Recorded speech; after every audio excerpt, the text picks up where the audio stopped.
Hello, this is Edith Neumeyer, and I'm the author of The Mystery of Adam. This is part 4 today, and I want to talk about a little bit about the mandate today. In other words, the instructions that God gave to the first human being. Now, some still believe that God gave the first human being, which was a man, that mandate, but that's not true. That mandate was given to both. Matter of fact, if you read Genesis 1, it becomes very obvious that that mandate was given to the man and the woman, not just the man. So we're going to look at that mandate a little closer and also more of the other instructions that he gave. That mandate of to subdue and to multiply. And that subduing was not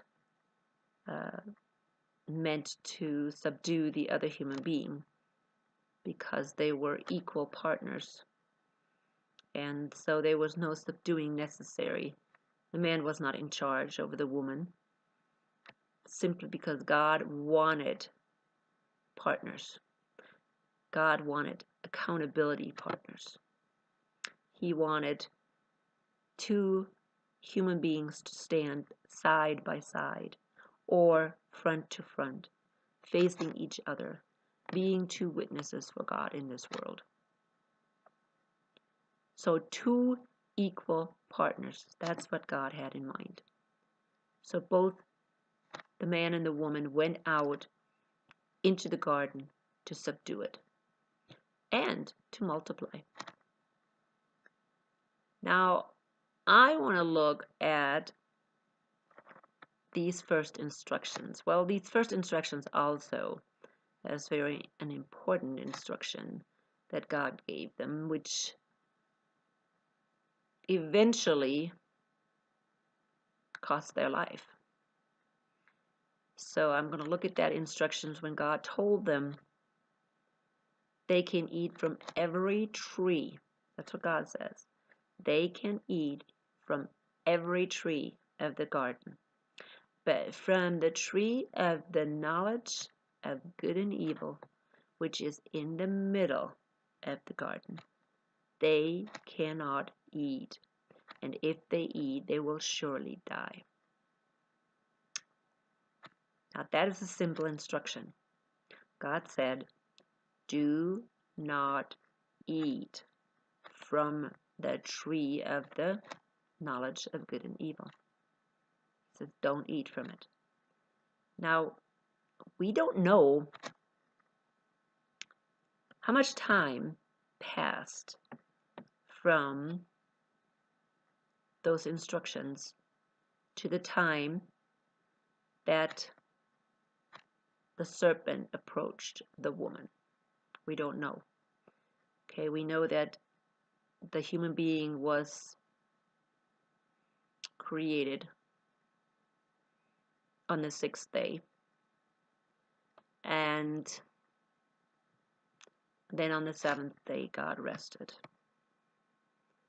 And then we hear, that, well, there's the temptation, what we call temptation or the fall. We don't know how much time passed. However, it's amazing that by that time, Eve, shouldn't call her Eve, because at that point she wasn't called Eve yet. The woman, call her the woman. The woman seemed to have forgotten the instructions of God. And that in itself gave Satan the clue that he can deceive her more. When we look at that section, it says, Satan came to the woman alone, and he said, is it true that you cannot eat from any tree? And the woman says, of course not. We can eat from every tree except from the tree at the middle of the garden. She remembered that.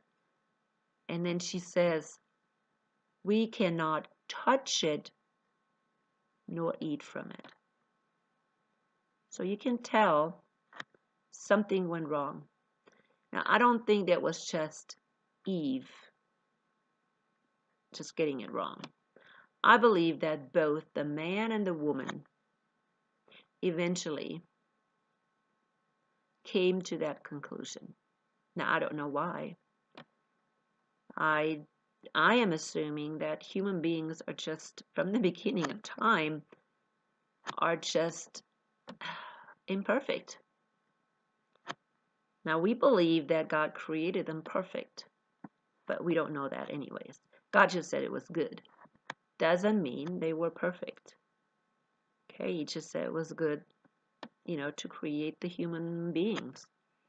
But it looks like they were not perfect. If they were perfect, why would they forget or quote God incorrectly? I don't understand. Even though I know that human beings have this tendency. Human beings have a tendency to exaggerate things or to put everything in order for them to be able to say, oh, we did it. Like this legalistic thinking that we are stuck in. The rabbis always had that problem. They wanted to make sure that they will do everything right. Everything. That means we have to add more rules to a simple commandment of Moses, just in case that we do everything right. Jesus was really upset about the Pharisees about that weakness. They had to keep the Sabbath just right. I mean, I don't know how many instructions and laws they had just to make sure the Sabbath was not, or is not still today, violated. Christians do the same thing. We become very legalistic. We have to do this and this and this and that just so we fulfill everything that God wants us to fulfill. We making a command out of everything. Even just simple advice. No, human beings, they just have to make a rule out of everything. And I guess that's the same tendency that maybe the first human being already had, or human beings had, is they had to cross everything. So they said, well, if we don't touch it, then we won't eat it. However, that bad tendency did cost the first human being their life. Satan knew that he could tempt Eve more, or the first woman more.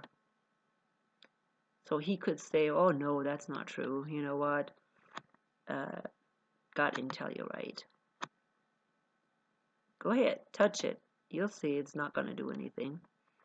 I mean, he didn't say that, but he said, no, God was just, he knew that if you eat from the tree of knowledge of good and evil, that your eyes will be opened. So he could really tempt the woman a lot more. Then, of course, he took them alone. He took the woman alone. He separated them in a sense. So he actually divided them. And we do know that's a strategy of Satan, is to divide and conquer. So he just took the woman alone and thought, well, if he gets her on his side and she starts questioning things, then it would be easy for the woman to convince the man. Now, I'm not saying that either one was weaker than the other. That's not what I'm saying.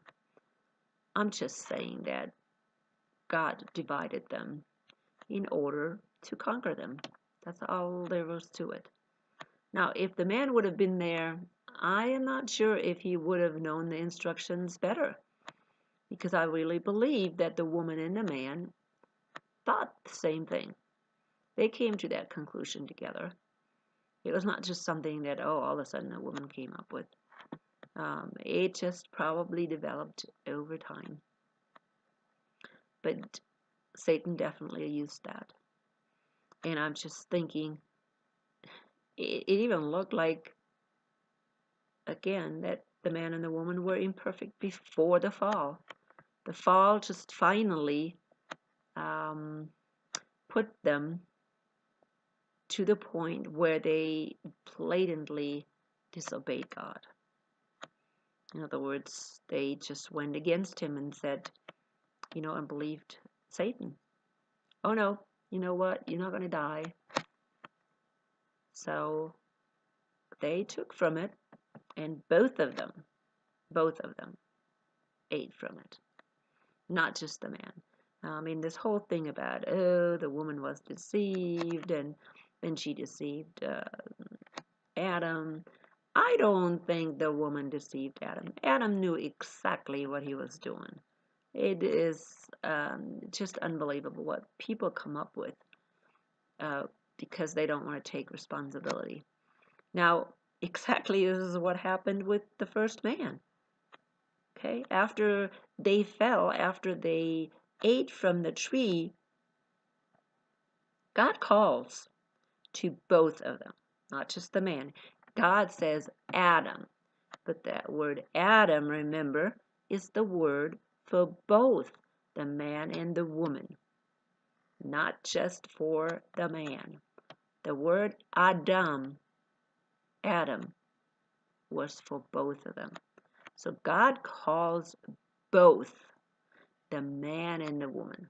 He says, Adam. Now, of course, we know that the male answered. And he didn't just answer. He said, well, the woman you gave to be with me gave me the apple, or it's not an apple, what's the fruit? Gave me the fruit, and I ate. See, the man did not want to take responsibility. He said, hey, the woman you gave to be with me, she gave me, and I was stupid enough to eat it. That's exactly what it is. He didn't say I was stupid enough, but that's really what happened. Come on, Adam, or come on, man, first man. You have to take responsibility for your part in this. So, the man did not want to take responsibility. However, God made sure he realized, wait a minute, you were responsible and you are going to pay for the consequences.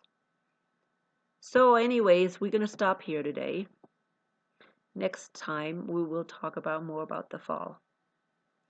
I just think it is amazing that the first human beings already sinned before they even fell, before they were even separated from God. They sinned. Now I call it a sin because is it a sin when I'm lying? Of course it is a sin. So does that mean that the first human being was created imperfect? That's definitely an interesting thought, isn't it? That, yeah, maybe the first human being was not created perfect. Never was perfect. And maybe we had actually no choice but to fall. I don't know. It's something to definitely think about. Did we have a choice? Yeah, we did have a choice. but yeah, how great was the possibility that we would actually fall um, and be disconnected from God. Don't know. One thing I know though is that it is very important that God gave us that choice from the beginning, because God does not want mindless robots. He wants human beings that he can have a relationship with, and in order to have a relationship, human beings have to be able to choose. And yes, we did choose. We chose to fall into sin. We choose to believe Satan, and we chose to believe lies. So yeah, let's think about that, because we're gonna close with that, because that's an interesting thought and something to really think about. Well, we will continue next time, and until then, keep studying.